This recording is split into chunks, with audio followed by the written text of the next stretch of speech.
Hello అండి, అందరికీ నమస్కారం. హైదరాబాద్ పట్టణంలో ఒక చిన్న పిల్లవాడి చేతిలో డాక్టర్ కావాలనే కల, కానీ మనసంతా మాత్రం మ్యూజిక్ పిచ్చి. పగలంతా పుస్తకాలు చదువుతున్నా రాత్రులు మాత్రం ఫ్లూట్తో తెగ ఆడుకునేవారు. అలా గుంటూరు మెడికల్ కాలేజ్ నుంచి డాక్టర్గా బయటకొచ్చారు. మెడలో స్టెథోస్కోప్ ఉన్నా సరే ఫ్లూటుని మాత్రం చేజారనివ్వలేదు. ఆయన రోగులకి మందులు ఇస్తూనే సినీ ప్రేమికులకి సంగీతాన్ని కూడా అందిస్తూ ఉన్నారు. సో సినిమాల్లో కావచ్చు, కచేరీల్లో కావచ్చు, స్పాటిఫైలో కావచ్చు, ఇలా ఎన్నో చోట్ల మనం వారి ఫ్లూట్ శబ్దాన్ని వింటూనే ఉంటాం. ఆయన జీవితానికి రెండు వైపులా చూసుకుంటే ఒకవైపు ఆర్ట్స్ని, మరొక వైపు సైన్స్ని సమతుల్యంగా మెయింటైన్ చేస్తున్నటువంటి గొప్ప కళాకారులు డాక్టర్ రామచంద్రమూర్తి గారు ఇవాల్టి ఇంటర్వ్యూలో మనతో పాటు ఉన్నారు. సో వారితో మాట్లాడి మరిన్ని విశేషాలు తెలుసుకుందాం. నమస్కారం డాక్టర్ రామచంద్రమూర్తి గారు. నమస్తే అనుష గారు. ఎలా ఉన్నారు sir? Fine, thank you. So అసలు నిజంగా సూపర్ సార్. అంటే ఇంట్రడక్షన్లో చెప్పినట్టు జీవితానికి ఒకవైపు ఆర్ట్స్, మరోవైపు సైన్స్. ఎలా అనిపిస్తుందండి ఈ రెండింటిని మెయింటైన్ చేయడం? అది కూడా ఈక్వల్ అని కాదండి, బట్ ప్రతి వాళ్ళకి ఒక ప్రవృత్తి లైక్ హాబీ అనేది ఉండాలి. లైక్ అందరికీ నచ్చిన జాబ్ దొరకకపోవచ్చు, బట్ మనకు నచ్చిన పని ఒకటి చేస్తూ ఉంటే ప్యారలల్గా ఇది బోర్ అనిపించదు ప్రొఫెషన్. సో అలాగా ఐఎమ్ ఎంజాయింగ్. సార్ అయితే మీరు డాక్టర్గా రోగులకి మందులు ఇస్తూ ఉంటారు and at the same time cine లవర్స్కి మీ ఫ్లూట్ తోటి చక్కటి సంగీతాన్ని అందిస్తూ ఉంటారు. So which gives you more personal satisfaction అండి? ఏది ఉంటుంది బాగా? పర్సనల్ సాటిస్ఫాక్షన్ అంటే మనకి భోజనం కావాలి కావాలి కాబట్టి దానికి ఒక జాబ్, అలాగే మనసుకి నచ్చిన పని ఒకటి చేయాలి కాబట్టి మ్యూజిక్. అలా ఏది అని చెప్పలేము, రెండు ఈక్వల్లీ ఇంపార్టెంట్. సాటిస్ఫాక్షన్ డెఫినెట్గా మ్యూజిక్ త్రూనే satisfaction. Okay okay. SP Balasubrahmanyam గారితో కూడా నేను ఈ టాపిక్ గురించి డిస్కస్ చేశాము ఒకసారి. చేసినప్పుడు అదే సార్తో కూడా, అంటే మ్యూజిక్ అనేది నాట్ ఫర్ లైవ్లీహుడ్ కోసం కాదు. ఎవరైనా మ్యూజిక్ నేర్చుకునే వాళ్ళు కూడా ఈ పాయింట్ కొంచెం జాగ్రత్తగా వినండి. ఎందుకంటే మ్యూజిక్ నేర్చుకొని మీరు దాని త్రూ డబ్బు సంపాదించడం కోసం నేర్చుకోకండి మ్యూజిక్ ఎప్పుడైనా. మ్యూజిక్ అనేది ఆత్మసంతృప్తి కోసం. So job is different and music అనేది ఓన్లీ ఫర్ సోల్. ఓకే. అలా నేర్చుకుంటే ఒకవేళ దాని త్రూ కనుక ఇన్కమ్ వచ్చిందంటే that is a bonus. So అదే పరమావధిగా స్టార్ట్ చేయకండి. మీరు ఆర్ట్ నేర్చుకునే వాళ్ళు కానీ ఆర్ట్ని ప్రాక్టీస్ చేసేవాళ్ళు కూడా అదొక బోనస్ కింద, దాని త్రూ కనుక ఇన్కమ్ వచ్చిందంటే that is a bonus. So but job మీకు నచ్చిన వేరే జాబ్ చేస్తూనే దీన్ని ప్యారలల్గా పర్సూ చేయడం better. Okay. So it's just for మన ఇన్నర్ సాటిస్ఫాక్షన్ కోసం, కళా దృక్పథంతోనే చూడాలంటారు. ఓకే, ఫైన్ అండి. అండ్ సో మీకు ఈ ఫ్లూట్ ఇంట్రెస్ట్ అన్నది ఎలా స్టార్ట్ అయింది సార్ అసలు? బిగినింగ్లో పిల్లలకి ఎవరికైనా అండి, అంటే I'm like normal kid, just like ఇప్పుడున్న పిల్లల్లాగే ఎప్పుడు ఆటల మీదే ఉండేది దృష్టి అంతా. కూర్చొని కుదురుగా అమ్మ దగ్గర సంగీతం నేర్చుకుంది అయితే లేదు, బట్ ఇంట్లో అట్మాస్ఫియర్ ఉంది. చిన్నపిల్లలకి అమ్మ ట్యూషన్ చెప్తూ ఉంటారు, మ్యూజిక్ లెసన్స్ చెప్తున్నప్పుడు తెలియకుండా అట్లా ఆడుకుంటూ పక్కన వింటూ అలా వచ్చింది. కాకపోతే గురుముఖంగా కూర్చొని నేర్చుకుంది తక్కువే. మా మేనమామ కూడా ఫ్లూటిస్ట్ ఆయన, మా అమ్మ వాళ్ళ తమ్ముడు.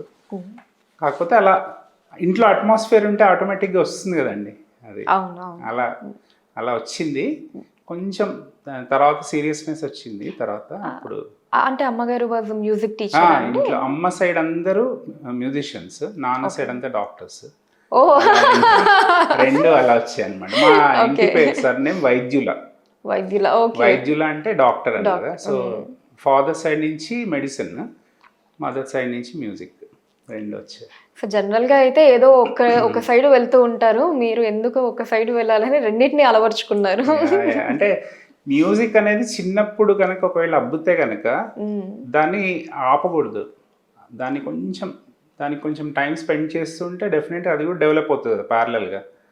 అలా జరిగింది. That is like fortunately. So అయితే అంటే మ్యూజిక్ అంటే మనకి రకరకాలు ఉంటాయి కదండి, సింగింగ్ కావచ్చు, పాటలు పాడడం, ఇంకా రకరకాల మ్యూజికల్ ఇన్స్ట్రుమెంట్స్ అన్నీ ఉంటాయి. సో కేవలం అంటే మేనమామ గారు ఫ్లూటిస్ట్ అవ్వటం మూలాన ఇటు ఎక్కువ మనసు మళ్ళింది అనుకోవచ్చా? అది బిగినింగ్లో అది కరెక్టే. అంటే ఇన్స్ట్రుమెంట్ అది చూస్ చేసుకోవడానికి అదొక రీజన్. బికాజ్ ఇంట్లో మేనమామ తను ప్లే చేస్తున్నప్పుడు చూడడం, అండ్ ఫస్ట్ థింగ్ ఏంటంటే ఆ సింప్లిసిటీ నచ్చింది నాకు. అన్నిట్లోకెళ్ళి సింప్లెస్ట్ ఇన్స్ట్రుమెంట్ కదా ఫ్లూట్ అనేది. యూ కెన్ క్యారీ, చిన్నది ఇలా తీసుకొని వెళ్ళిపోవచ్చు ఎక్కడికైనా. కాంప్లికేటెడ్ ఇన్స్ట్రుమెంట్ కాదు, చిన్నది. ఇంత చిన్న దాంట్లో అంత అన్ని గమకాలు వస్తున్నాయి, అంత అన్ని పెద్ద పెద్ద అంత బాగా వాయిస్తున్నారని ఒక ఒక ఎంతూజియాజం ఉంటుంది కదా, అలా దాన్ని ఎక్స్ప్లోర్ చేయడం అలా జరిగింది. సో అయితే ఫస్ట్ ఎక్కడైనా ప్రదర్శన లాంటిది ఇచ్చారా అండి, లేదా ఈ మూవీస్లోనా? ఈ రెండిట్లో ఫస్ట్ ఏది జరిగింది? యా, అదే మా మామయ్యతో పాటు నేను రికార్డింగ్స్కి వెళ్తుండేవాడిని. ఆయన రికార్డింగ్ ఆర్టిస్ట్, దూరదర్శన్లో కూడా చేసేవాళ్ళు. ఓకే. సో ఆయనతో పాటు వెళ్తున్నప్పుడు ఏంటంటే ఓహో రికార్డింగ్ ఇలా ఉంటుందా అవన్నీ చూడడం జరిగింది. సో ఆయనతో పాటు కలిసి వాయించడం అలా ఉన్నాం. అప్పుడు కొంచెం తక్కువ ఉండేవాళ్ళు, ఎక్కువ మంది లేరు ఫ్లూటిస్టులు, కొంచెం స్కేర్సిటీ కూడా ఉంది.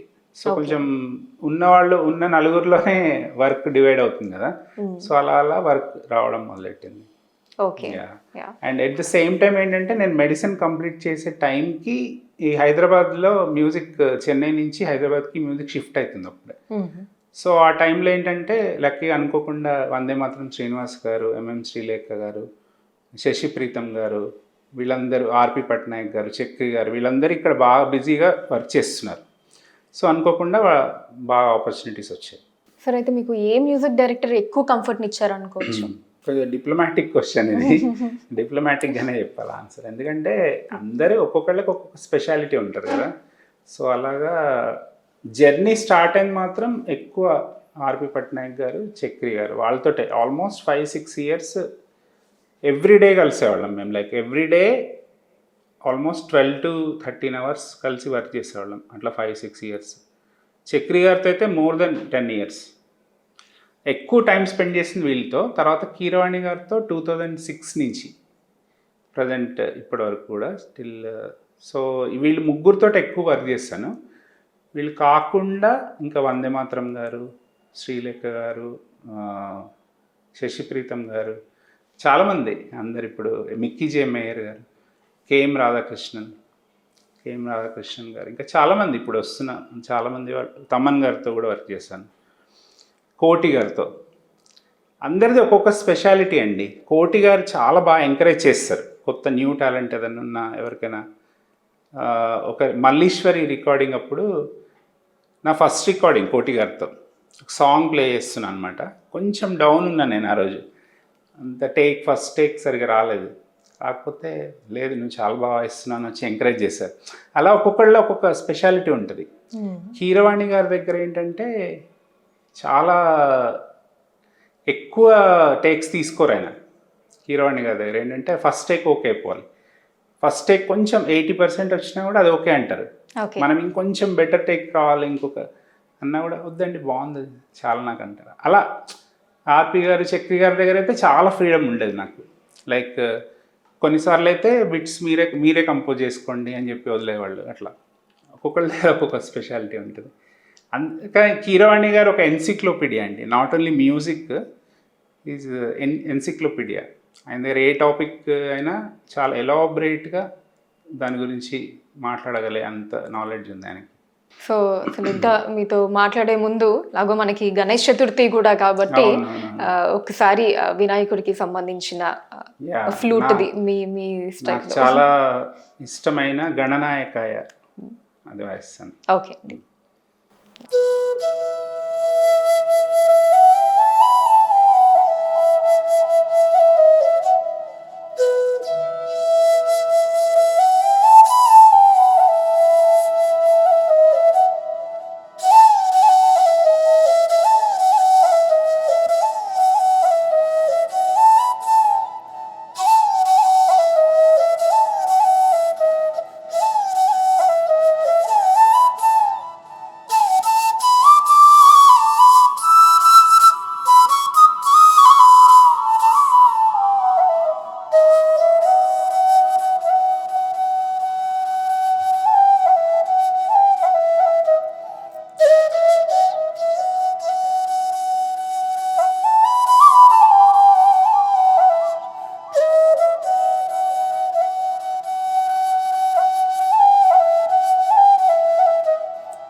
సార్ చాలా చాలా చక్కగా వాయించారు. అసలు అలా అలా వింటూనే ఉన్నాను నేను.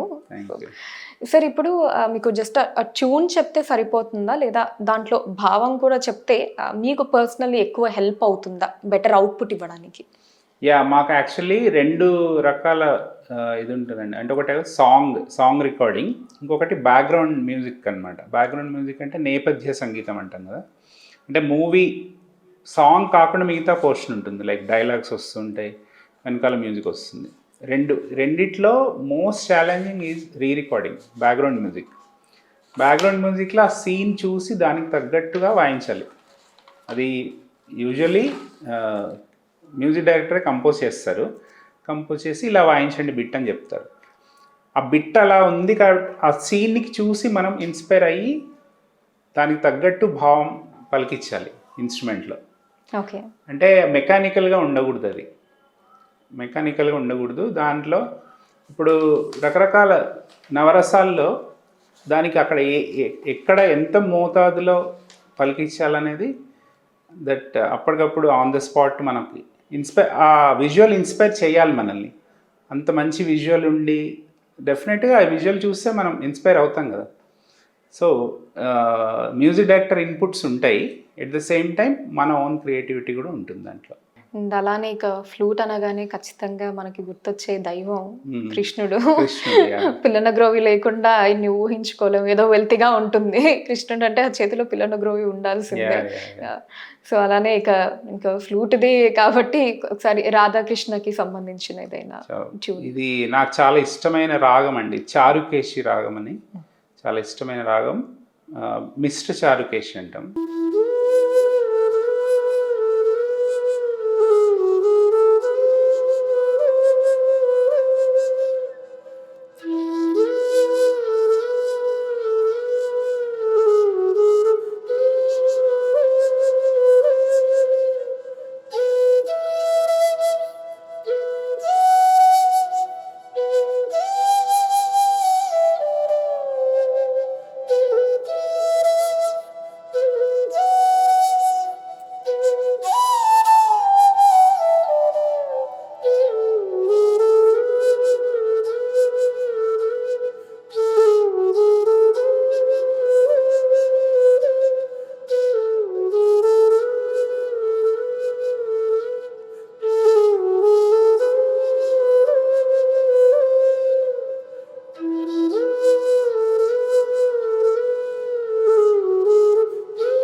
సార్ ఇది కూడా చెవిలో అమృతం పోసినట్టే అనిపించింది అంతా కూడా. సార్ ఇప్పుడు మీరు ఒకవైపు మూవీస్కి ఈ రొమాంటిక్ ట్యూన్స్ ఇవి వాయిస్తూ ఉంటారు, ఇంకొక సైడ్ భక్తి ఆల్బమ్స్ అవి చేస్తూ ఉంటారు. Where do you feel that connect ఎక్కువగా, మీకు దట్ సోల్ కనెక్ట్ ఎక్కడ అనిపిస్తూ ఉంటుంది? అంటే నవరసాలు అండి. ఇప్పుడు అది ఏదైనా కావచ్చు, భక్తి రసమైనా, ఏ రసమైనా, శృంగార రసమైనా, ఏదైనా అంత స్పెక్ట్రమ్, అంత వెరైటీ ఆఫ్ మ్యూజిక్ ఉంది మనకి. సో ఏదైనా ఓకే. అంటే దానికి తగ్గట్టు మనం ఇప్పుడు పరకాయ ప్రవేశం చేస్తారు కదా. పరకాయ ప్రవేశం అనగంటే కరెక్ట్ ఆ మూడ్లోకి వెళ్ళిపోవాలి మనం. ఆ మూడ్ అంటే ఆ మూడ్లోకి వెళ్ళి అది ఫీల్ అయ్యి చేయాలి. అది enjoy everything. Okay. But mostly నాకు కొంచెం మెలోడీ అండ్ కొంచెం స్లో టెంపో అలాంటివి ఇష్టం. ఫాస్ట్ టెంపో ఎక్కువ అట్లాంటివి ఎక్కువ లైక్ ఓకే డాన్స్ చేస్తాం, ఎంతసేపు డాన్స్ చేస్తాం ఫాస్ట్ మ్యూజిక్కి 10 minutes 20 minutes, తర్వాత ఏంటి కూర్చోవాలి కదా. So 10-15 minutes fast music enjoy చేయగలుగుతాం, but slow music, soothing music అంటే చెవులకి ఎక్కువ స్ట్రెయిన్ అయ్యే మ్యూజిక్ ఇష్టపడను నేను. ఓకే, లౌడ్ వాల్యూమ్ అట్లాంటివి ఎంజాయ్ చేయలేను, ఎక్కువసేపు చేయలేను, కొంచెం సేపు చేస్తాను, but after that slow music. Okay, fine.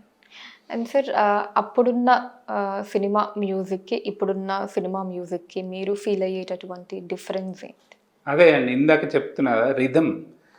ఇప్పుడు మెయిన్ రిథమ్ బేస్డ్ సాంగ్స్ అయిపోయినాయి. ఒక సాంగ్లోంచి రిథమ్ తీసేసి మీరు వినగలుగుతారు ఆ పాటని, అది వినలేరు కదా, కష్టం. అంటే అటెన్షన్ స్పాన్ కూడా మీరు చూడండి, మన అటెన్షన్ స్పాన్ మెల్లిగా టెస్ట్ క్రికెట్ ఉండేది కదా, 5 days టెస్ట్ క్రికెట్ నుంచి 1 day మ్యాచ్లు వచ్చాయి, 1 day మ్యాచ్ నుంచి 2020 వచ్చాయి. ఫ్యూచర్లో 2020 చూసేంత ఓపిక కూడా ఉండదు జనాలకి, 10 overs తర్వాత 5 overs, ఇంకా మళ్ళీ అలాగా అటెన్షన్ స్పాన్ తగ్గిపోతుంది. గోల్డ్ ఫిష్కి ఉన్నంత అటెన్షన్ స్పాన్ కూడా మనకి లేదంటున్నారు ఈ మధ్య పిల్లలకి. కానీ చూడండి మీరు 30 seconds రీల్ని ఫుల్ కూడా చూడట్లేదు, స్వైప్. అంటే అలాగే మ్యూజిక్లో కూడా రిథమ్ డామినేట్ చేస్తుంది. రిథమ్ అదే చెప్పాయి, ఎంతసేపు అండి రిథమ్ని పట్టుకొని మనం ఎంజాయ్ చేయగలుగుతాం, చెవులకి కొంతసేపటి తర్వాత రిథమ్ బోర్ కొట్టేస్తుంది కదా. సో అలాగా ఈ మ్యూజిక్ ఎక్కువ కాలం నిలబడదండి. ఇప్పుడు మనకి ఇంకా 50 years 100 years back song, 100 years కాదు 50 years బ్యాక్ హిందీ పాటలు కానీ తెలుగు పాటలు కానీ ఇప్పటికీ మనం వింటున్నాం కదా.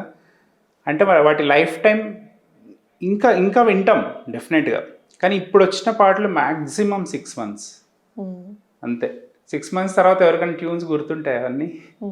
అంటే లాంగిటివిటీ లేదు, ఇప్పుడున్న మ్యూజిక్కి లాంగిటివిటీ లేదు. ఎందుకంటే రిథమ్ బేస్డ్, రిథమ్ ఎక్కువ వినలేం మనం. రిథమ్ మనకు ఒక రిలీఫ్ కావాలి కదా, రిలీఫ్ కోసం అప్పుడప్పుడు జస్ట్ అలా ఎలాంటి ఇప్పటి పాటలు వినాలి, but old is always gold.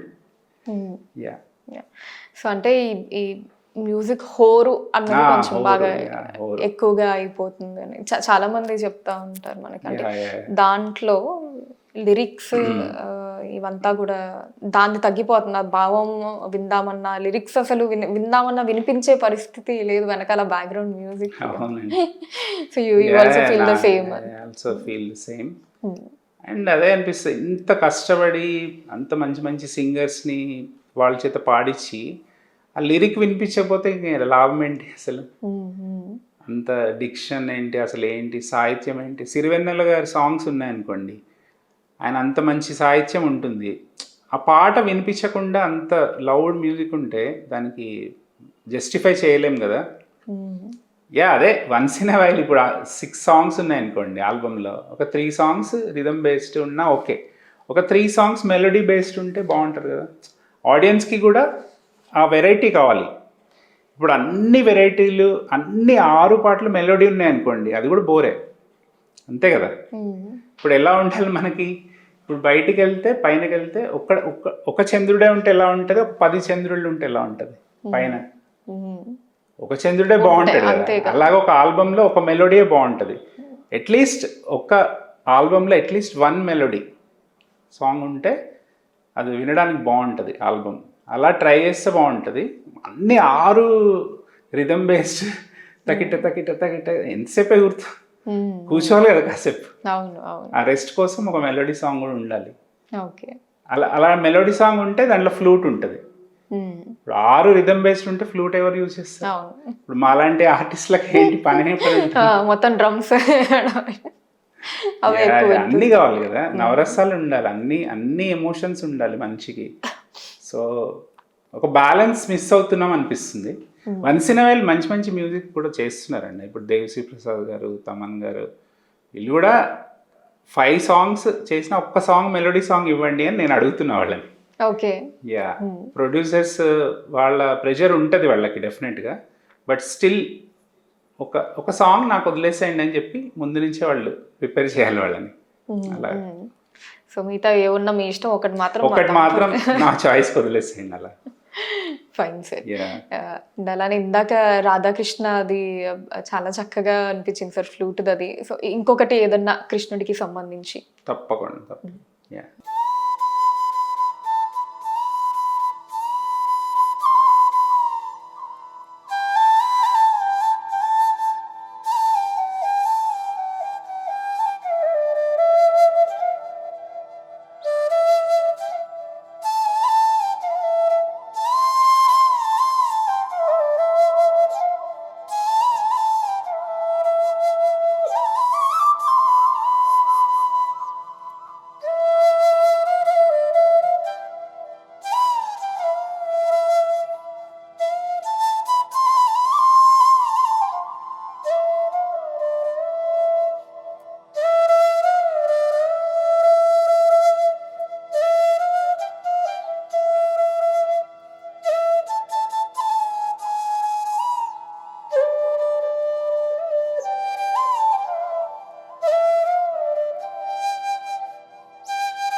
సరే, ఇక ఈ ఫ్లూట్ కంపోజ్ అంటే ఎక్కువగా రొమాంటిక్ సాంగ్స్లోనే వినిపిస్తూ ఉంటుంది. యా. సో అప్పుడు మీకు ఆ లిరిక్స్ ట్యూన్ అది అంతగా అంటే మొత్తం అవుట్పుట్ చూసాకే కదా తెలుస్తుంది మీకైనా సరే ఇది ఇక్కడ ప్లేస్ అయ్యింది అని చెప్పి. సాంగ్ అంతకు ముందు మీకు తెలిసి ఉండొచ్చు, తెలియకపోయి కూడా ఉండొచ్చు. సో ఎప్పుడైనా తర్వాత చూసి అంటే మీరు వాయించిన ఈ ఫ్లూట్ ఏమన్నా సాంగ్లో చూసి ఓ ఇది ఇక్కడ ఉందా ఇలాగా అని చెప్పి సర్ప్రైజింగ్గా ఫీల్ అవ్వటం అలాంటిది ఏదన్నా అయ్యిందా అండి? ఏం లేదు, ఇప్పటివరకు ఏం లేదు. అంటే మోతాదు మించితే ఏది మంచిది కాదు కదండి. మోతాదు మించకుండా ఉంటే బాగానే ఉంటుంది. ఇప్పటివరకు అయితే అవ్వలేదు నాకు. ఓకే. కానీ కొంచెం ఇబ్బందికరమైన లిరిక్స్ అయితే ఈ మధ్య వస్తున్నాయి చాలానే. అంటే సడన్గా థియేటర్కి వెళ్ళి ఫ్యామిలీతో చూస్తున్నప్పుడు లిరిక్స్ కొంచెం ఇబ్బందికరంగా అనిపిస్తున్నాయి. అంటే double meaning is okay, but straight meaning లో ఉంటున్నాయి కొన్ని, అది కొంచెం ఇబ్బందికరంగా ఉంటాయి. అది కూడా దాటేస్తాను, దాటేస్తారు అది. యా, ఎందుకులే డబుల్ మీనింగ్ లో స్ట్రైట్కి వెళ్తే. అతి సర్వత్ర వర్జయత్ అని పెద్దవాళ్ళు ఎప్పుడో చెప్పారు. అతి ఎప్పుడు మంచిది కాదు. సో మోతాదులో నాకైతే ఇంతవరకు అవ్వలేదు ఎక్స్పీరియన్స్, బట్ వేరే పాటలు వింటున్నప్పుడు అనిపిస్తుంది అమ్మయ్య దీంట్లో నేను ఫ్లూట్ వాయించలేదు అని అనిపించిన పాటలు చాలా ఉన్నాయి. పోనీ మీ వరకు ఎప్పుడైనా ఇలాంటివి డైరెక్ట్ తీసుకొచ్చి విని మీరు వద్దనుకున్న అలాంటివి ఏమన్నా ఉన్నాయా అండి? అంటే సింగర్స్ కి ఆ డిస్క్రిప్షన్ ఉంటుందండి. ఇప్పుడు సింగర్స్ కి ఎందుకంటే సింగర్ పాడాలి కదా, లిరిక్ పాడాల్సి వచ్చినప్పుడు వాళ్ళు లిరిక్ చూస్తారు, చూసుకొని వాళ్ళు ఈ లిరిక్ బాగాలేదు నేను పాడను అనే రిజెక్ట్ చేసే ఛాన్స్ ఉంటుంది. మాకు అలా ఛాన్స్ ఉండదు కదా. మేము ఈ లిరిక్ బాగాలేదు అందుకని నేను దీంట్లో ఫ్లూట్ వాయించని చెప్పడానికి ఉండదు. మీరు చెప్పినట్టు ముందే ట్రాక్ పాడతారు, ట్రాక్ అంతా తననా అని డమ్మీతో పాడతారు. సో మాకు తెలియదు. సో అట్లాంటి పరిస్థితి రాలేదు ఇప్పటివరకు. Okay sir. సరే, అలానే మీకు ఇష్టమైన రాగం ఏంటండి? నాకు పర్సనల్గా చాలా రాగాలు ఉన్నాయి. సింధు భైరవి, మాండ్, ఇంకా చాలా రాగాల్లో, but Pahadi is my personal all time favourite. Okay.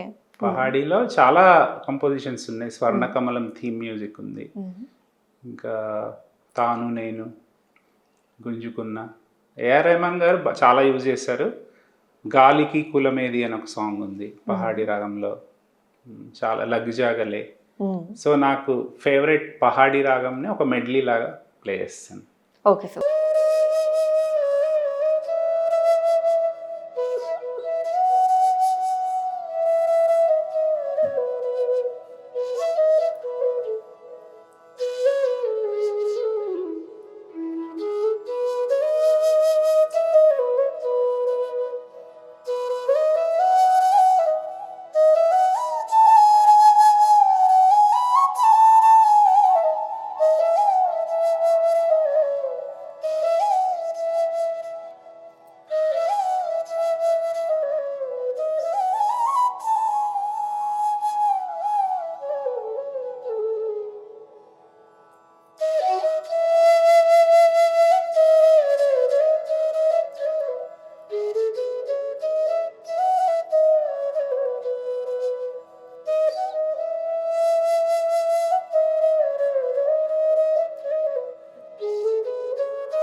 Super sir. So మీకు ఇష్టమైన రాగం మా అందరికీ కూడా చాలా చాలా ఇష్టంగా అనిపించింది. అసలు మీరు ప్లే చేస్తున్నంతసేపు అంతా మెడ్లే ఆఫ్ సాంగ్స్ ప్లే చేశారు, 3 కూడా పహాడీ రాగం, చాలా బాగున్నాయి. సార్ ఇప్పుడు చాలా మంది మ్యూజిషియన్స్ ఫారెన్ లో స్టేజ్ షోస్ కి వాటికి వెళ్తూ ఉంటారు కదా, సో మీరు ఎప్పుడైనా వెళ్ళటం జరిగిందా? కీరవాణి గారితో, చక్రి గారితో, ఆర్పి గారితో, సునీత గారితో చాలా షోస్కి వెళ్ళాం. ఓకే. సో అక్కడ ఆ ఎక్స్పీరియన్స్ ఏంటి సార్, ఎలా ఉండింది? అంటే వెన్ అదర్ కంట్రీ పీపుల్ మనకి మన వర్క్కి అప్రిషియేట్ చేయడం, మన టాలెంట్కి అప్రిషియేట్ చేస్తే కొంచెం చాలా స్పెషల్గా అనిపిస్తూ ఉంటుంది కదా, అలాంటివి? డెఫినెట్గా అండి. యాక్చువల్లీ మన ఇండియన్ మ్యూజిక్ని బాగా పాపులరైజ్ చేసింది వెస్ట్లో పండిట్ రవిశంకర్ గారు. సితార్ మాస్టర్ పండిట్ రవిశంకర్ గారికి వెళ్ళాక ఇండియన్ మ్యూజిక్ చాలామంది వెస్టర్నర్కి చాలామందికి తెలిసింది. సితార్ అనే ఒక ఇన్స్ట్రుమెంట్ పాపులర్ అయింది. అలాగే పండిట్ హరిప్రసాద్ చౌరాసియా గారు, ఆయన మన బాన్సురి ఆర్ ఫ్లూట్ని ఆయన పాపులరైజ్ చేశారు. సో వాళ్ళకి ఇది కొత్త ఇన్స్ట్రుమెంట్ ఏం కాదు, వాళ్ళు కూడా చాలామంది నేర్చుకుంటున్నారు ఈ మధ్య. ఇక్కడ బృందావన్ గురుకుల్ అని ముంబైలో చౌరాసియా గారి ఇన్స్టిట్యూట్ ఉంది, అక్కడ కూడా నేర్చుకుంటున్నారు. సో వాళ్ళు డెఫినెట్గా వాళ్ళు బాగా అప్రిషియేట్ చేస్తారు మన మ్యూజిక్ని, మన ఇండియన్ క్లాసికల్ మ్యూజిక్ని బాగా లైక్ చేస్తారు. చాలా మంచి అప్రిసియేషన్ వచ్చింది అక్కడ కీరవాణి గారి షోస్కి వెళ్ళినప్పుడు. కానీ ఎక్కువ నేను వెళ్ళిందంతా తెలుగు ఆడియన్స్ ఎక్కువ ఉండేవాళ్ళు, బట్ మిక్స్డ్ ఆడియన్స్ ఉన్న ప్లేసెస్లో చేసింది. నేను క్రొయేషియా వెళ్ళినప్పుడు ఒక ఐసీసీఆర్ కోసం వెళ్ళాను క్రొయేషియా, అక్కడ మిక్స్డ్ ఆడియన్స్ ఉన్నారు. అక్కడ నేను తీసుకెళ్ళిన ఫ్లూట్ కావాలి పర్చేస్ చేస్తా అని అడిగి తీసుకున్నారు వాళ్ళు, కొంతమంది నా ఫ్లూట్స్ కొన్ని అడిగి తీసుకున్నారు, పర్చేస్ చేశారు. సో అంతేనా సార్, నేర్పించడం కూడా అక్కడ? కొంతమంది ఆన్లైన్ కూడా నేర్చుకుంటున్నారు, వేరే కంట్రీ వాళ్ళు, వేరే నేషనాలిటీ వాళ్ళు నేర్చుకుంటున్నారు. ఓకే. సో క్లాసెస్ అవి కూడా ఇస్తుంటారు? క్లాసెస్ కూడా తీసుకుంటాను. Okay, online classes. So but online లో ఇదేమి డిఫికల్టీ అని ఉండదా సార్ నేర్పించడం? ఈ విషయంలో మనం కరోనాకి థ్యాంక్స్ చెప్పాలండి అందరూ. ఎందుకంటే కరోనా నుంచి అందరికీ టెక్నాలజీ అనేది, అంతకుముందు తెలియని టెక్నాలజీని అడాప్ట్ చేసుకొని, అసలు జూమ్ అనే ఒక ప్లాట్ఫామ్, ఇంకా మీట్ అని చాలా ఉన్నాయి, బట్ జూమ్ అనేది ఏంటంటే దాంట్లో మ్యూజిషియన్స్ మోడ్ అని ఉంటుంది. దాంట్లో ఏంటంటే చాలా క్లారిటీ, ఇక్కడ మనం మాట్లాడుతుంటే ఎంత క్లారిటీ ఉందో అంత క్లారిటీ ఆడియో ఉంటుంది అనమాట. సో అసలు without any latency or anything మనం ప్లే చేసింది అవతల వాళ్ళు వినిపిస్తుంది, వాళ్ళు ప్లే చేసింది మనకు వినిపిస్తుంది. ఈవెన్ వీడియో కూడా చాలా క్లియర్గా ఉంది. So distance is not a barrier. ఆన్లైన్లో కూడా హ్యాపీగా నేర్చుకోవచ్చు. అంటే I can just rate like 100% అనుకోండి. ఇప్పుడు 1-on-1 ఇప్పుడు ఇది 100% అంటే అట్లీస్ట్ 70 to 80% ఆన్లైన్లో మనం రీచ్ అవ్వచ్చు. సో దట్ ఈస్ బెటర్ కదా. 0 కంటే 70% ఈజ్ డెఫినెట్లీ బెటర్. ఇప్పుడు యుఎస్లో ఉండేవాళ్ళు, ఆస్ట్రేలియా వాళ్ళకి నేర్చుకోవాలంటే ఇంకా ఆప్షన్ లేదు కదా. సో ఇక్కడ దగ్గరలో ఉండేవాళ్ళు, హైదరాబాద్లో ఉండే వాళ్ళకి డెఫినెట్గా ఆఫ్లైన్ నేర్చుకోవడమే బెటర్. బట్ ఆప్షన్ లేకపోతే ఆన్లైన్ డెఫినెట్గా నేర్చుకోవచ్చు. ఓకే సరే, ఇంకొక కృష్ణ థీమ్ ఏదైనా? తప్పకుండా. నాకు నచ్చిన ఈ మధ్య నేను మా పిల్లలకి కూడా నేర్పిస్తున్నాను ఈ థీమ్, ఇది వాయిస్తున్నాను. ఓకే.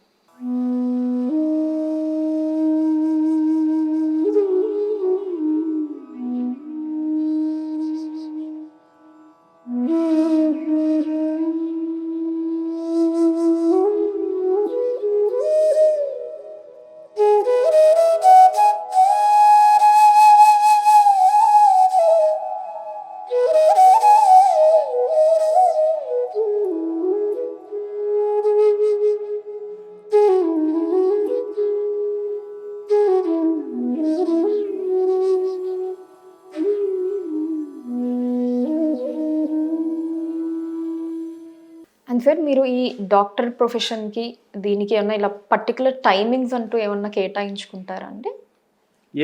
నేను మార్నింగ్స్ 6 నుంచి 10 వరకు ఆన్లైన్ క్లాసెస్ ఉంటాయండి. ఎస్పెషలీ యుఎస్ మిగతా కంట్రీస్ వాళ్ళకి మార్నింగ్ క్లాసెస్ ఉంటాయి. ఓకే. సో మధ్యాహ్నం అంతా రికార్డింగ్స్ కానీ క్లినిక్ రికార్డింగ్స్ ఏమైనా ఉంటే బయటికి వెళ్ళడం, లేకపోతే ఇంట్లోంచి ఎక్కువ వర్క్ చేస్తున్నాం ఈ మధ్య. మళ్ళీ ఈవినింగ్ మ్యూజిక్ క్లాసెస్ ఉంటాయి. ఒక 4 to 5 hours మెడిసిన్కి కేటాయిస్తున్నా, మిగతా 8 hours మ్యూజిక్కి కేటాయిస్తున్నా. మిగతా 8 hours మ్యూజిక్. ఓకే. సో ఇక్కడ మ్యూజిక్కే కొంచెం ఎక్కువ ప్రిఫరెన్స్ ఇచ్చారు అయితే లైఫ్లో. ఫైన్. బట్ ఏది వదలకుండా అయితే కంటిన్యూ చేస్తున్నారు సార్. That's great. యాక్చువల్లీ చాలా మందికి ఏమైపోతుందంటే బ్యాలెన్స్ చేయడం అన్నది కష్టంగా అయిపోతూ ఉంటుంది. ఇప్పుడు ఎస్పెషల్లీ సాఫ్ట్వేర్ ఫీల్డ్లోకి వచ్చాక స్ట్రెస్ ఎక్కువైపోయిందండి. స్ట్రెస్ బస్టర్ ఒకటి ఉండాలి. సో అందుకని ఏదైనా హాబీ ఉంటే బెటర్.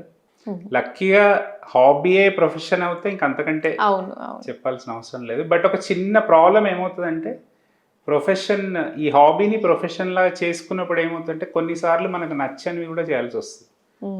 అది కొంచెం దృష్టిలో పెట్టుకొని మనం దిగడం బెటర్ దాంట్లోకి. అంటే ఎండ్ ఆఫ్ ది డే ఏంటంటే మనలో ఉన్న ఆ మ్యూజిషియన్ చనిపోకూడదు, మ్యూజిషియన్ని చంపేయకూడదు. అంటే మనకు నచ్చని ట్యూన్, మనకు నచ్చని పని చేయకూడదు ఎట్ ఎనీ కాస్ట్. అది కొన్నిసార్లు కాంప్రమైజ్ అవ్వాల్సి వచ్చినప్పుడు మాత్రం better not to take this as livelihood. అది నా 25 years ఎక్స్పీరియన్స్లో నేను నేర్చుకున్నది. కొత్తగా ఎవరైనా వాళ్ళకి మాత్రం చెప్పదలుచుకుంది ఏంటంటే, మ్యూజిక్ని లైవ్లీహుడ్ కోసం పెట్టుకోకండి. ఒక side income, other source of income ఒకటి డెఫినెట్గా ఉంటేనే మీరు దీంట్లో మీ గ్రోత్ ఉంటుంది. అది నా పర్స్పెక్టివ్, నా 25 years ఆఫ్ నా పర్స్పెక్టివ్లో నేను చెప్పదలుచుకున్నాను. ఓకే. సో సార్, అయితే మీరు ప్లే చేసిన ఏదైనా హిట్ సాంగ్స్ గురించి చెప్పండి.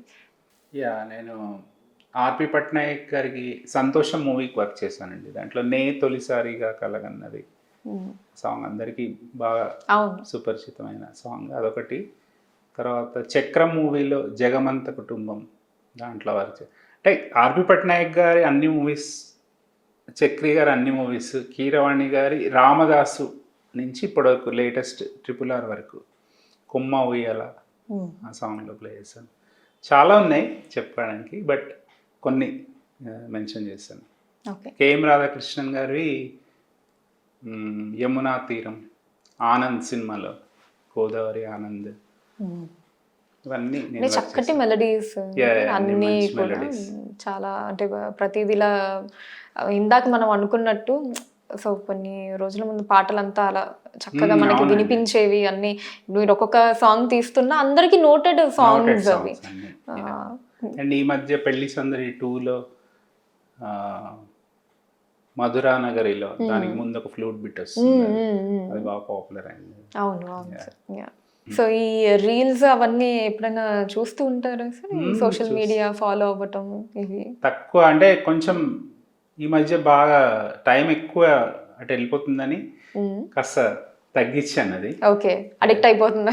అడిక్ట్ అయిపోతున్నా నేను కూడా. నేను ఎవరికో పేషెంట్స్కి నేను అడ్వైజ్ చేస్తాను, ఎక్కువ మొబైల్ నుంచి దూరంగా ఉండండి, స్క్రీన్ టైం తగ్గించండి అని వాళ్ళకి చెప్పే ముందు నేను ప్రాక్టీస్ చేయాలి కదా. గాంధీ గారు ఎవరికో బాగా స్వీట్లు తింటున్నారు ఈ అబ్బాయి, కొంచెం తగ్గించండి అని చెప్పి ఎవరో చెప్పండి అని చెప్పారంట.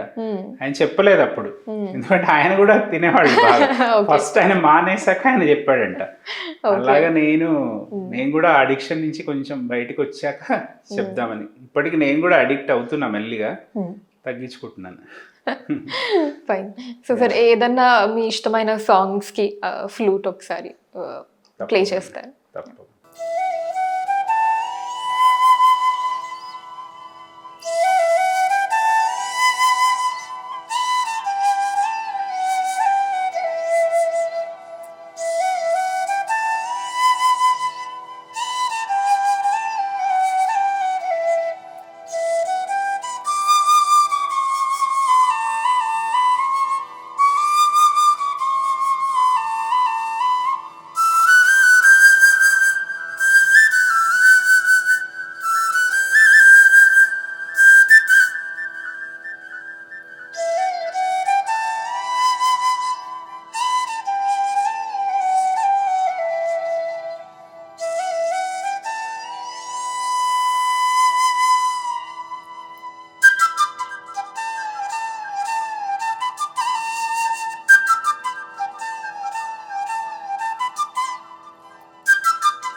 సో మీరు ప్లే చేసింది dance master and Jamurathri songs రెండు. ఆల్రెడీ రికగ్నైజ్ చేశారా? Very good, nice. Yeah of course అండి, చాలా చాలా బాగుంది. నాకు చాలా ఇష్టమైన మ్యూజిక్ డైరెక్టర్.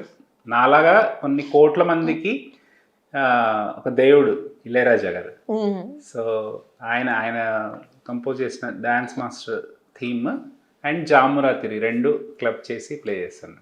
కీరవాణి గారు కూడా నా ఫేవరెట్ మ్యూజిక్ డైరెక్టర్, అండ్ ఇద్దరిది కలిపి డాన్స్ మాస్టర్. సో ఇలా ఈ లైవ్ రికార్డింగ్స్ బాగా ఇష్టపడుతూ ఉంటారండి? లైవ్ చాలా బాగుంటుంది, లైవ్ లో మజా వేరే, లైవ్ మజా వేరే ఉంటుంది. అందరూ ఒకసారి కూర్చొని ఆ కోఆర్డినేషన్, ఒక భయం ఉంటుంది. ఎందుకంటే ఇప్పుడు 50 మంది కూర్చొని వాయిస్తున్నప్పుడు ఒక చిన్న మిస్టేక్ ఏదైనా మన సైడ్ నుంచి అయినప్పుడు మళ్ళీ టోటల్ అంతా రీడూ చేయాలి కదా. అది దానివల్ల ఏమవుతుందంటే మనం ప్రాక్టీస్ ఎక్కువ చేస్తాం కదా.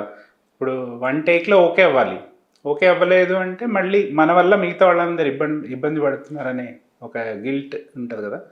దానికోసం ఎక్కువ ప్రాక్టీస్ చేస్తాం, ఎక్కువ అవేర్ ఉంటాం. అప్పుడు కొంచెం ఎక్కువ స్కోప్ ఉంటుంది డెవలప్మెంట్కి. ఇప్పుడు ఎన్ని రీటేక్లు అయినా చేయొచ్చు అని అంటే టేక్ ఇట్ ఫర్ గ్రాంటెడ్ లా తీసుకుంటాం.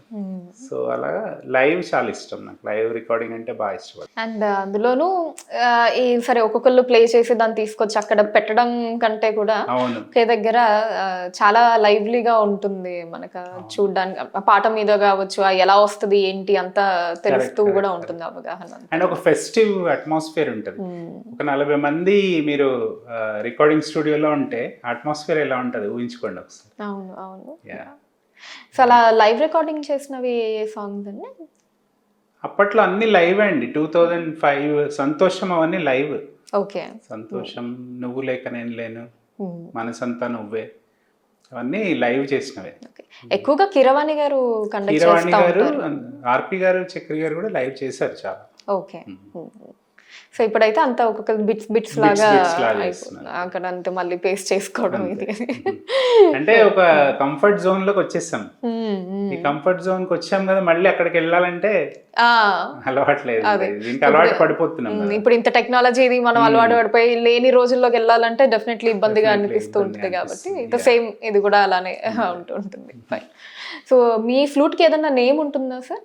నేమ్ అంటే ఏం లేదండి, మామూలు మురళి అంటారు. మురళి ఆర్ ఇదేంటి ఫ్లూట్ మురళి అని అంటారు. ఇంకా స్పెషల్ నేమ్ అంటే ఏం లేదు, స్పెషల్ నేమ్ ఏం లేదు. ఓకే, మీరేం పెట్టుకోలేదు దానికి ఇష్టంగా అలాగా?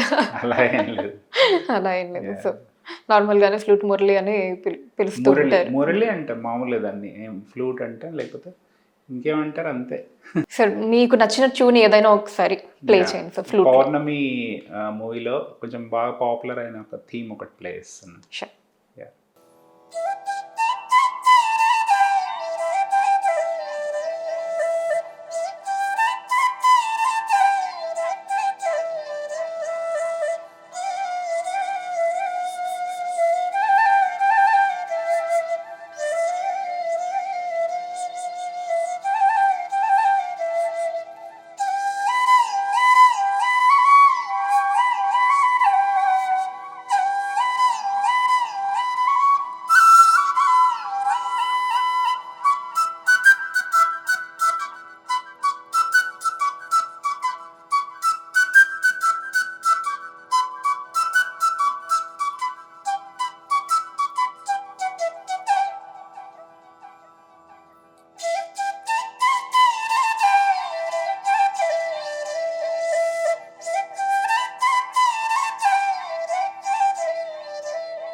ఓకే. అసలు అన్నీ అలా చాలా చాలా బాగుంది సార్. అంటే ఫస్ట్ టైం ఇలా లైవ్ లో కూర్చొని అలా వింటూ ఉన్నాం కదా, మెస్మరైజింగ్ గా ఉందన్నమాట ప్రతి ఇది కూడా, ట్యూన్ అంతా కూడా. సార్ అయితే మీ కెరియర్ లో కొంచెం ఎక్కువ టేక్స్ లాంటివి తీసుకున్న సందర్భాలు ఏమైనా ఉన్నాయా? మీకే అరే ఏంటిది ఎందుకు కుదరట్లేదు అలా అనిపించినవి ఏమన్నా? లేదండి, అంత ఎక్కువ సార్లు ఏం లేదు. బట్ అదే ఇందాక మీకు ఒకసారి మెన్షన్ చేశాను, కీరవాణి గారి దగ్గరికి వెళ్ళినప్పుడు ఆయన ఎక్కువ టేక్స్ ఇష్టపడరు. అందుకని ఫస్ట్లో మాకు తెలియదు కదా, వాయించగానే ఫస్ట్ టేక్ ఓకే ఓకే అనేవాళ్ళు. సరే ఇంకొక టేక్ వాయిస్తాను అంటే ఒప్పుకునేవాళ్ళు కాదు. సో అప్పుడు అనిపించేది లేదు ఇంకొంచెం బెటర్గా వాయించాలి అని అట్లా అనిపించిన సందర్భాలు ఉన్నాయి. అంతేగాని ఎక్కువ టేక్స్ తీసుకోవడం అయితే లేదు. మీ పర్సనల్ ఫేవరెట్ ఏది సార్ మూవీస్ పరంగా? మూవీస్లో మీరు ప్లే చేసిన ఫ్లూట్ ఏదైతే ఉందో వాటిల్లో నుంచి ఏదన్నా ఒకటి పిక్ చేయాలి అంటే? ఈరోజు అంటే కాకపోతే కొన్ని సందర్భాల్లో ఇంటికి వచ్చి మా మిస్సెస్తో షేర్ చేసుకున్నామండి, ఈరోజు చాలా మంచి బిట్టు వాయించాను, ఈరోజు చాలా బాగా అనిపించింది, అలా చెప్తూ ఉంటాయి. చాలాసార్లు అవుతుంటుంది, బట్ పర్టికులర్ గుర్తులేదు. చాలా సందర్భాల్లో అట్లా అనిపించిన ఉన్నాయి, పర్టికులర్ గుర్తులేదు. Okay okay. సో అన్ని ప్లే చేసినవన్నీ మనసుకి దగ్గరగానే ఉన్నాయి. తనకు తెలిసిపోతుందండి, నేను ఇంటికి వచ్చాక నా ఫేస్ చూసి తను చెప్పేస్తుంది, ఓ ఈరోజు రికార్డింగ్ బాగుందా అని అడుగుతుంది తను.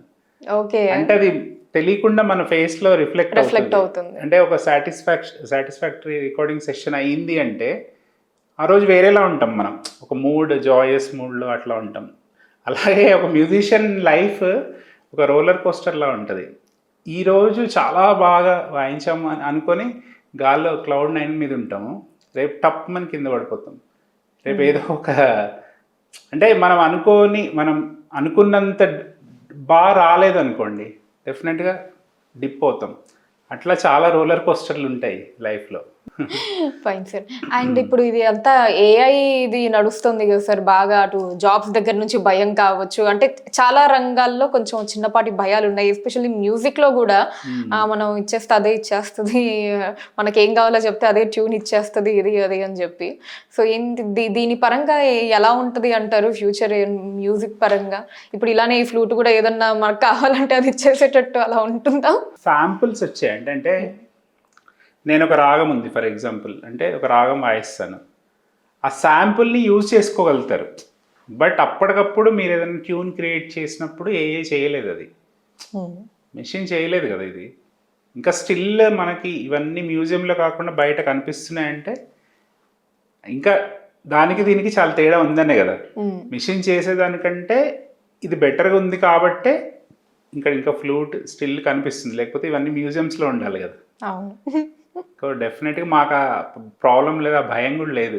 రీప్లేస్ చేస్తుంది మ్యూజిక్, ఎందుకంటే క్రియేటివ్ ఫీల్డ్స్ ఏది ఏఐ చేయలేదండి. అందుకని అందరు చెప్తుంది ఏంటంటే ఏఐ చేయలేని పనులు చేయండి, మీరు ఏఐ చేయలేనివి నేర్చుకోండి. కొత్త క్రియేటివ్ ఆర్ట్, డ్యాన్స్, పెయింటింగ్స్ ఇవన్నీ ఏఐ చేయలేదు. అది ఏఐ కూడా ఒక లిమిట్ వరకు చేయగలుగుతుంది, ఆ లిమిట్ దాటి చేయలేదు. ఆన్ ద స్పాట్ ఇప్పుడు మీరు క్రియేట్ చేయాలి ఒక ట్యూన్, ఏ ఇస్తుంది ఆప్షన్స్, ఒక 20 ఆప్షన్స్ ఇస్తుంది, కానీ హ్యూమన్ టచ్ ఉండదు దాంట్లో. అంటే పని నడిపించుకోవచ్చు దాంతో, కానీ ఒక సోల్ కావాలి దానికి, ఒక ఇది కావాలంటే మాత్రం హ్యూమన్ టచ్ ఉండాల్సిందే. సో అంత భయపడాల్సిన అవసరం లేదు. ఫైన్. అండ్ సార్ ఫైనల్లీ మీ లైఫ్లో మీరు కృతజ్ఞతలు చెప్పుకోవాలి, థ్యాంక్స్ చెప్పుకోవాలి ఎవరికన్నా అంటే ఎవరు ఉంటారు సార్?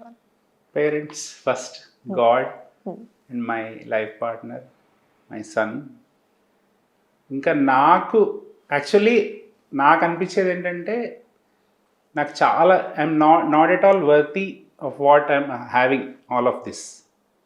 అంటే God has been very very kind to me. And అంటే నా లైఫ్లోకి వచ్చిన అందరూ చాలా కైండ్ ఉండి నన్ను ఆదరించారు. మ్యూజిషియన్స్ కానీ, మ్యూజిక్ డైరెక్టర్స్ కానీ, అందరూ. I have to thank everyone. So అయితే నాకు అనిపించేది ఏంటంటే మన లైఫ్లో జర్నీలో 20sలో ఒకలా ఉంటాం, 30sలో, 40s, 50s అట్లా ఏజ్ ప్రోగ్రెస్ అవుతున్న కొద్దీ ఏంటంటే కొంచెం సెటిల్ అవుతాం, కొంచెం అగ్రెషన్ తగ్గుతుంది, కొంచెం దుడుకు అవన్నీ తగ్గుతాయి. సో ఇప్పుడు 50sలోకి వచ్చాను నేను, 50 క్రాస్ అయ్యాను కాబట్టి ఇప్పుడు మాత్రం అనిపించేది ఏంటంటే ఇంకొంచెం పరిగెత్తడం ఆపాలి, ఇంకొంచెం పేస్ తగ్గించి whatever I have to enjoy this, ఇంకెక్కువ పరిగెత్తడం తగ్గించుకోవాలని అనిపిస్తుంది. ఆల్రెడీ 50s వరకు పరిగెత్తాను, but now I'm very happy, contented. మీరు అడిగినట్టు దేవుడికి చాలా చాలా థ్యాంక్స్ చెప్పాలి. నేను ఎప్పుడు చేస్తూనే ఉన్నాను, ఎవ్రీడే చేస్తున్నాను, బట్ ఈ ఆపర్చునిటీ వచ్చింది కాబట్టి మళ్ళీ మళ్ళీ చెప్తున్నాను. ఎవరిని ఎక్కువ నమ్ముతారు సార్? అలా పర్టికులర్గా ఏమన్నా ఫ్లూట్ కాబట్టి కృష్ణుడిది అలా అలా ఏం లేదండి. అంటే అందరినీ నమ్ముతాను. అంటే నాకు పర్సనల్గా నా గురువు ఓషోని ఎక్కువ నమ్ముతాను నేను. ఓషో బుక్స్ చదవడం, మెడిటేషన్ చేస్తాను. సో ఆయన బాగా హెల్ప్ చేశారు నాకు, నా గ్రోత్కి ఓషో బాగా హెల్ప్ చేశారు. అంటే నేను మెడిటేషన్స్ అవన్నీ చేయడం వల్ల, వాటి వల్ల చాలా మారానని నాకు అనిపిస్తుంది. దట్ హెల్ప్డ్ యూ లాట్ అంటారు. అంటే సెటిల్డ్గా ఉండడం అనేది ఓషో వల్లనే అని అనిపిస్తుంది. Thank you sir, thank you so much for your time. Pleasure అండి. స్టూడియో 1 ప్రేక్షకులందరికీ వినాయక చవితి శుభాకాంక్షలు. Thank you.